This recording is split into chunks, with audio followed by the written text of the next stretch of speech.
내가 죽인 거 아니야.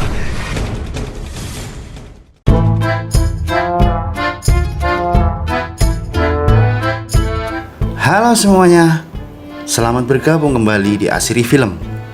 Seperti biasanya, channel ini akan menemani kalian dari kegabutan atau aktivitas apa saja yang tidak berguna sama sekali.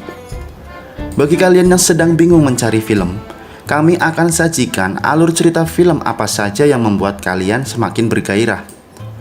Film yang akan dibahas kali ini yaitu Fourth Period Mystery, dirilis pada tahun 2009 yang mengisahkan tentang upaya memecahkan kasus pembunuhan dalam waktu 40 menit. Pembunuhan ini terjadi di dalam kelas yang melibatkan dua murid SMA secara mendadak menjadi seorang detektif. Daripada membuat kalian semakin penasaran, langsung saja kita lanjutkan ceritanya. Tapi sebelum lanjut, tekan tombol subscribe dan aktifkan lonceng notifikasi kalian terlebih dahulu.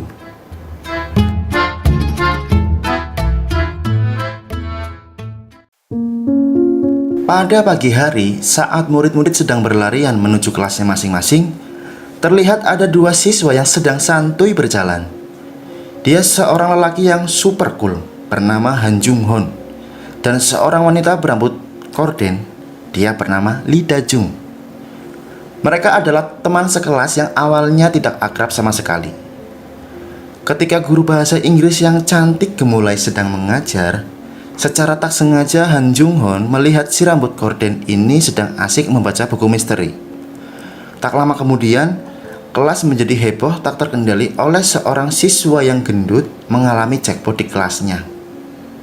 Semua siswa panik dan beberapa guru datang untuk memberikan pertolongan. Di saat mereka semua sedang panik untuk memberikan pertolongan, si rambut korden malah asik jepret sana dan jepret sini. Namun seorang siswa yang bernama Kim Tae-kyu melihat botol ciu miliknya diminum oleh si gendut. Saya adalah orang yang baik, Pak.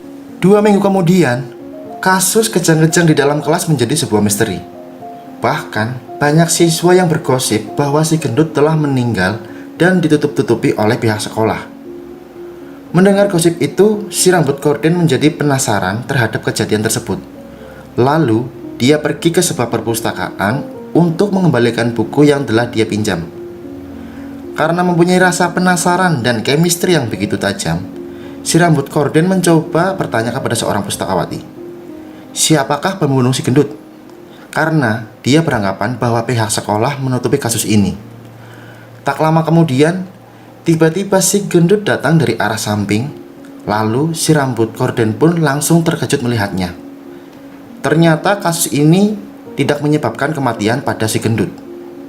Di dalam kelasnya, seorang siswi yang sedang bergoyang dompet menjadi kesal karena Kim Tae-kyu memfoto kanjutnya dan memperlihatkan kepada teman-teman dia.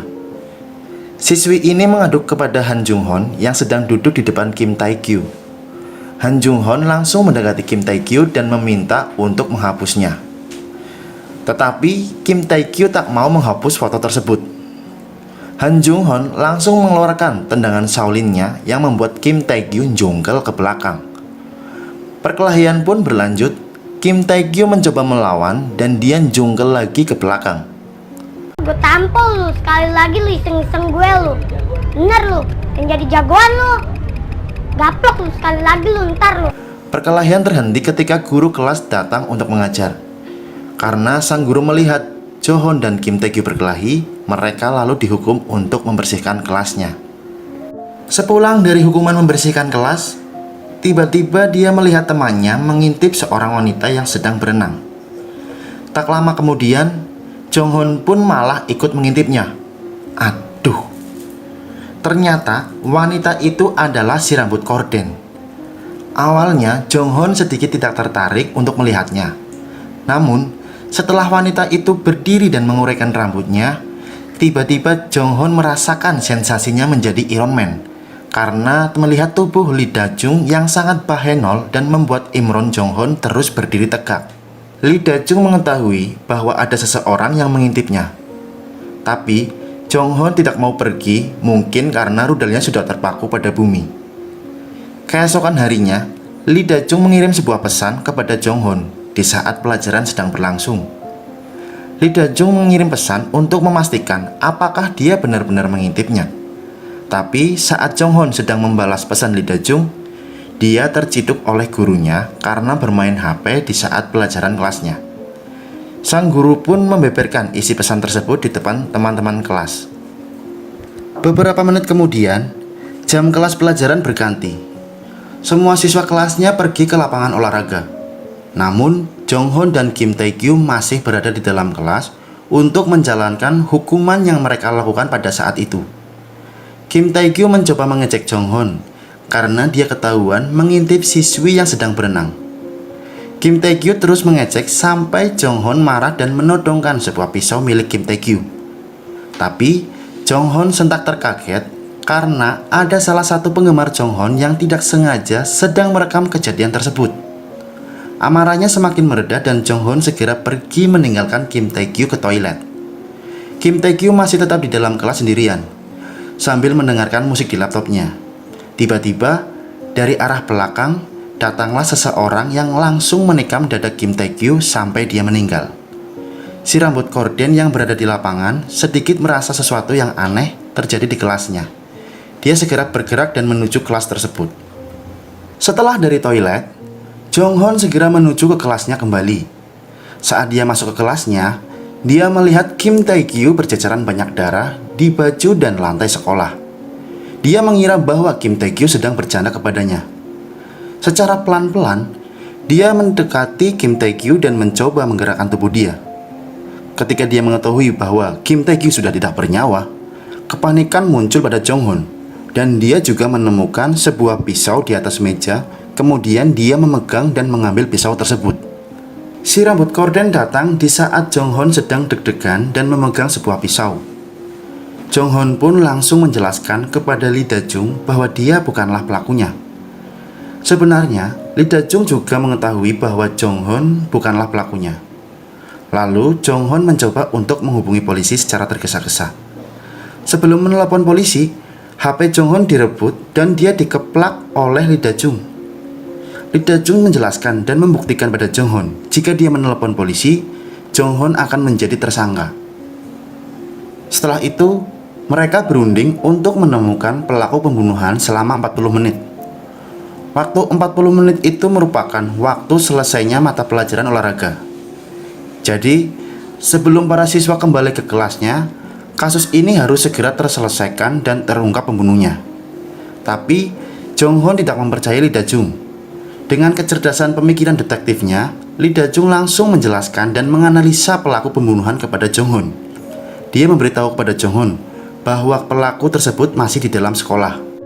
Lee Da-jung juga menjelaskan bahwa laptop Jong-hun yang sedang dipakai menghilang sesudah pembunuhan itu, dan mereka mencurigai beberapa guru yang ada di sekolah. Mereka langsung mulai meluncurkan aksinya dengan berlari menuju ke lab untuk mendapatkan semua daftar kontak siswa. Karena Lee Da-jung bertujuan mengirim pesan singkat kepada semua siswa yang bersih tentang siswa atau guru yang terlambat harap melapor ke nomor tersebut dengan mengatasnamakan sebagai komisaris sekolah. Setelah itu, mereka kembali ke kelasnya untuk menjaga situasi dan merencanakan aksi berikutnya, yaitu ke ruang guru. Ketika mereka akan melancarkan aksi keduanya, tiba-tiba seorang siswi datang. Lee Da-jung segera menarik tangan Jong-hun dan langsung mengambung congor Jong-hun sebagai pengalihan perhatian. Karena merasa malu melihat mereka sedang berambung-ambungan congor, siswi itu akhirnya pergi. Mereka melanjutkan kembali rencana tersebut. Setelah berada di ruang guru, Jong-hun hanya melihat Pak Byung yang sedang gelisah.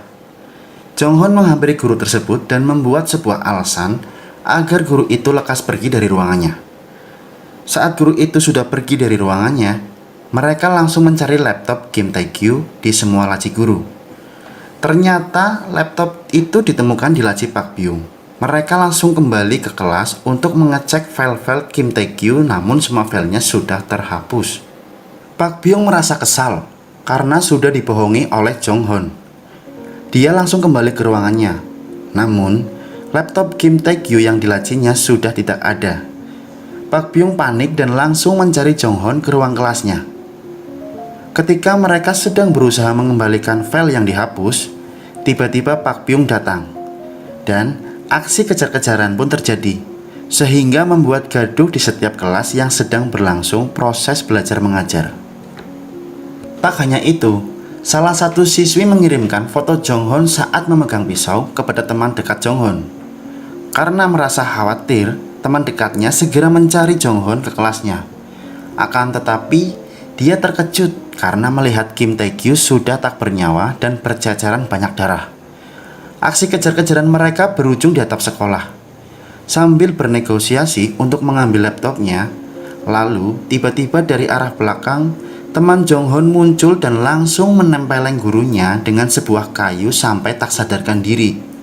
Waduh, sembrono cah-cah, masa depanmu piye? Kemudian mereka melanjutkan melihat isi folder di laptop. Ternyata yang ditemukan adalah sebuah video perselingkuhan antara guru Byung dan guru Hong Joo-hae. Jonghon menyimpulkan jika Pak Byung adalah pembunuh Kim Tae-gyu dengan alasan Kim Tae-gyu telah melihat mereka akan melakukan kegiatan berkebun di salah satu hotel. Jonghon pun merasa senang karena dalam waktu 40 menit pembunuh itu telah ditemukan. Setelah rasa penasarannya sudah hilang, dia segera kembali ke kelas untuk membuka korden yang ditutup. Di satu sisi, seorang guru diperintah oleh kepala sekolah untuk memanggil Jonghon menghadap kepadanya. Karena akhir-akhir ini Jonghon mengalami perilaku aneh yang tidak seperti biasanya. Namun, ketika di kelasnya, guru itu dikejutkan oleh seorang mayat Kim Tae-gyu. Kemudian Jonghon datang dan langsung kaget karena ada seorang guru yang sedang duduk di lantai memegang sebuah pisau. Guru tersebut mengira bahwa Jonghon adalah pelaku pembunuhan. Dia tidak ingin Jonghon tertangkap polisi.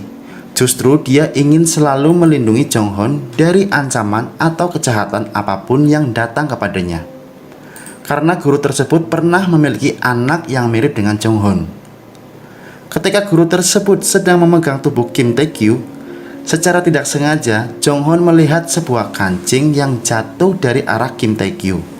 Dan dia segera mengambil kemudian bergegas kembali ke atap sekolah untuk mencocokkan kancing tersebut dengan kancing Pak Byung.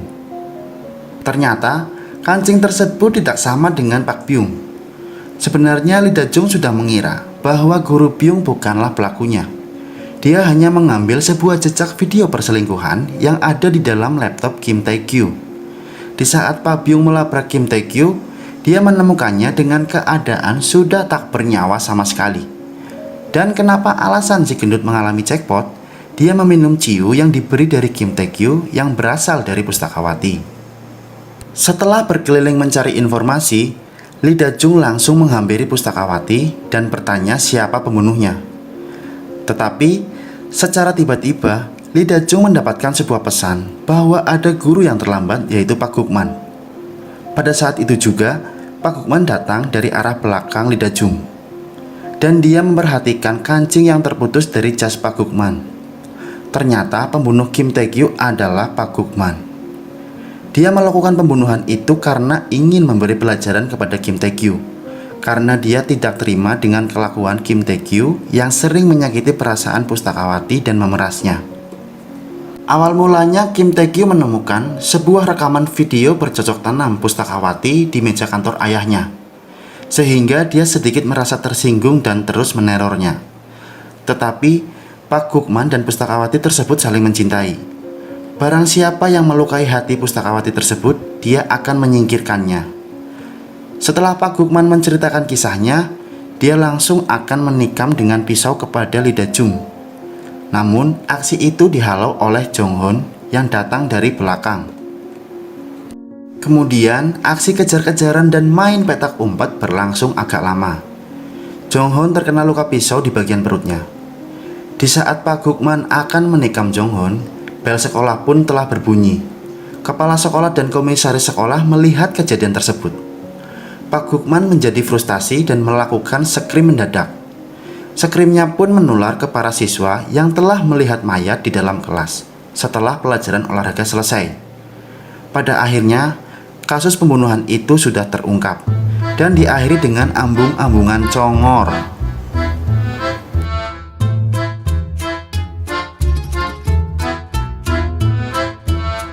Kesimpulan cerita ini yaitu tetap berhati-hati dan lebih teliti dalam melakukan kegiatan apapun. Jadilah orang yang cerdas dan pintar dalam menyelesaikan suatu masalah. Dan semoga kegabutan serta aktivitas yang tidak berguna kalian menjadi lebih berguna. Tunggu video yang lebih menggairahkan lagi dari kami. Dukung terus, salam kecup basah.